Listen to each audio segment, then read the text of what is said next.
Maintenant que j'ai vu le Dain, eh bien j'espère juste un truc, un crossover, Rubber et le Dain. Salut les cinéphiles de l'extrême et bienvenue pour cette nouvelle critique à l'arrache où je vais vous parler du film Le Dain, réalisé par Quentin Dupieux, monté, scénarisé par Quentin Dupieux, le gars est partout. Petit synopsis, et quand je dis petit c'est vraiment petit, parce que l'histoire est très simple, c'est l'histoire d'un gars qui a une veste en daim, et puis du jour au lendemain, il a un projet avec son manteau en daim. Va vendre ça à des producteurs, toi. Alors clairement, ce qui a fait vendre, c'est Jean Dujardin. Si tu dis à un producteur, j'ai Jean Dujardin dans mon film, ça peut passer.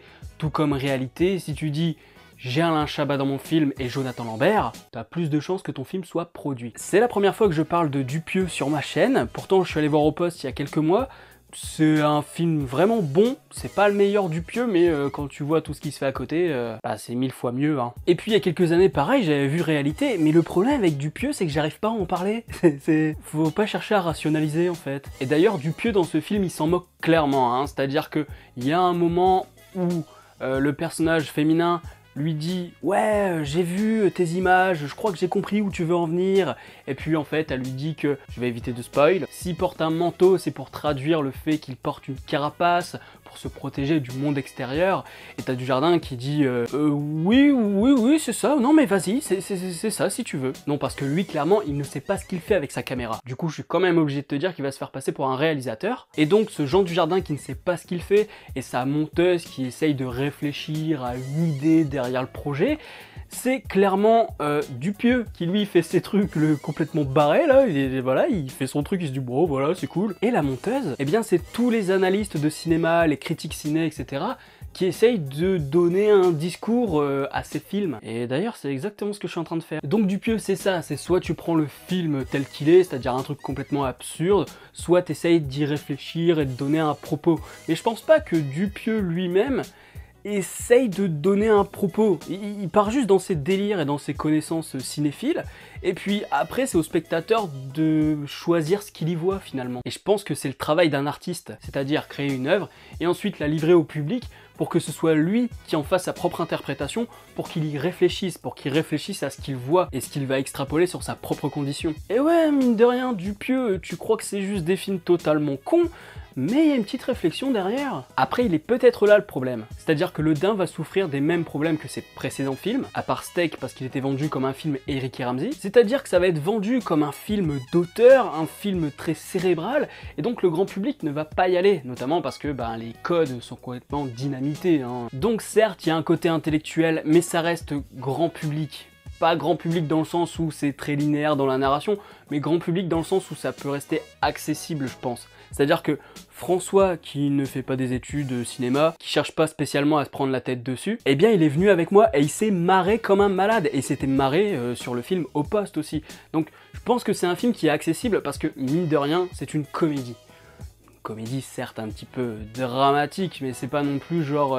oh là là, la vie c'est trop de la merde, typique des drames français. Là on se marre, c'est surprenant, on ne sait jamais ce qui va se passer, on est toujours en haleine, vraiment, on est là, on se dit mais qu'est-ce qui va se passer? Et peu importe ce que tu supposes, tu tomberas jamais bon. C'est-à-dire que même si tu connais Dupieux depuis des années, eh bien tu vas continuer à être surpris. Et je pense que c'est une force du gars, quoi, c'est qu'à chaque fois il se renouvelle, à chaque fois il crée un nouvel univers. Tu sens que c'est du Dupieux, mais jamais tu vas réussir à prévoir à l'avance ce qu'il va faire. Alors que beaucoup de réalisateurs, à force de voir leurs films, tu sais où ils vont aller, tu sais ce qu'ils vont te proposer. Donc finalement, il n'y a plus trop de surprises. Là, il y en a beaucoup. Et même la musique, elle te véhicule une surprise. C'est-à-dire que tu es vraiment dans un moment de tension avec la musique, ça fait très polar des années 70-80, un film français quoi, polar, tu sens que... il va se passer un truc pas très jojo quoi. Oui jojo, je sais pas pourquoi j'ai dit ça. Donc c'est drôle, il y a du suspense, il y a du gore, et ça fait très plaisir, c'est que on se permet de faire des trucs comme ça dans le cinéma français. C'est assez jouissif. Et je crois même qu'il y a deux petites vieilles, au moment où ça a commencé à partir en couille, elles ont quitté la salle. Je ne les ai jamais revues. J'ai cru qu'elles étaient parties faire pipi, et on les a jamais revues. Et évidemment, je te parle de l'écriture, mais il y a aussi la caméra. C'est-à-dire que Dupieux, c'est un gars qui sait tenir une caméra et qui sait gérer. Le Dain, ce qui est cool, c'est que t'as une voix, deux personnages. J'en dis pas plus pour pas spoil. Et donc, en un seul plan, alors qu'il n'y a qu'un personnage, il arrive à te créer un dialogue.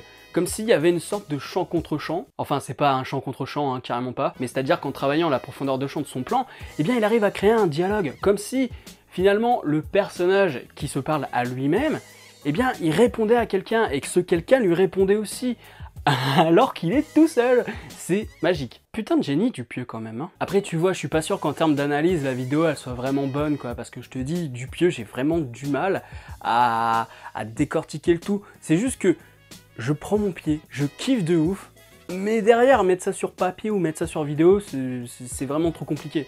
Donc c'est pour ça que je te donne des petits morceaux de ce que j'ai trouvé intéressant, juste pour te dire d'aller le voir quoi. Il faut vraiment supporter le film de Dupieux. Supporter dans le sens aller le voir, hein. Pas supporter dans le sens c'est relou comme Avengers Endgame. Oui, bah oui, je sais, j'ai du mal à m'en remettre d'Avengers. Va crever Kevin Feige. Donc c'est tout pour cette critique. Si la vidéo vous a plu, n'hésitez pas à mettre un petit pouce bleu, à la partager sur les réseaux sociaux, à me dire en commentaire ce que vous avez pensé du film et pourquoi pas à me donner un peu de votre analyse, parce que justement, moi vous voyez que j'ai quand même du mal, hein, je l'avoue, j'ai du mal à en parler de manière cinématographique.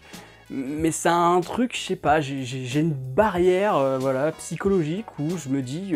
c'est tellement perché que j'ai peut-être pas envie aussi d'aller plus loin intellectuellement, j'ai peut-être envie de préserver le moment comme ça, je n'en sais rien. Je suis peut-être con tout simplement. Abonnez-vous à la chaîne si ce n'est pas encore fait et n'oubliez pas d'actionner la petite cloche pour être alerté des prochaines vidéos. Surtout que maintenant j'ai des stats pour savoir qui a actionné la petite cloche et vous êtes 12%. Continuez à aller voir les films de Quentin Dupieux, quant à moi je vous dis à la prochaine sur la toile. Salut!